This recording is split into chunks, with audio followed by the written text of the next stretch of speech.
Ma'am A, maiba ko what is your reaction tungkol doon sa nagbigay ng 299 pesos na engagement ring? Kung ikaw ang bibigyan ng 299 pesos na engagement ring, what would be your reaction?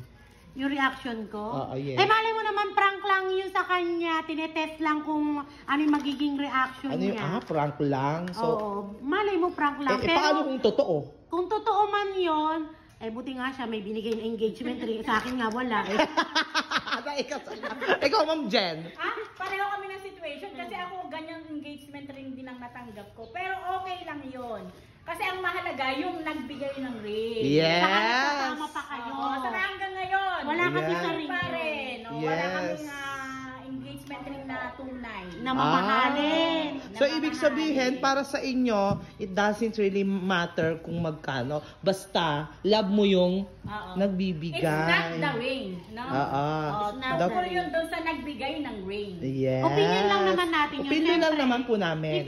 Iba-iba naman tayo ng opinion, guys. Kaya, pwedeng medyo, siguro sa iba disappointed kasi nga, after 8 years kayo, tapos ganun they're lang. expecting. Parang ganun eh. She is Pero sa akin kasi, expecting, wala naman nagbigay sa akin ng engagement ring. Kung may magbibigay sa akin ng 299, thank you. Pwede 299 lang din yung bibigay ko sa kanyang ring lang. Ganun lang pala yun. Yung bibigay mo. Okay. So, Sige, magkakaiba naman tayo mga kaibis ng reaction. Ikaw naman, ano naman reaction mo? Di ba, bigyan ko sa basketball ring. 12 yun. Ba? 12. Basketball ring? 1 dozen. Onion rings na lang.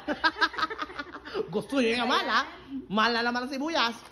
Onion ring. Pamahal na naman? Pamahal na naman talaga? Kawawa nga yung mga nasa.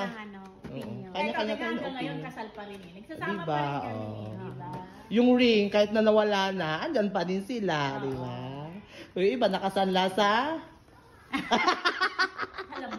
Alam mo na, siyempre, doon na pangangailangan yan. Ang importante pa rin yung makakasama. Nagmamahalan. Magkasama pa rin kayo. Buti nga siya, may makakasama ako nga Naghihintay pa rin. Naghihintay pa. So, yun po ang aming reaction.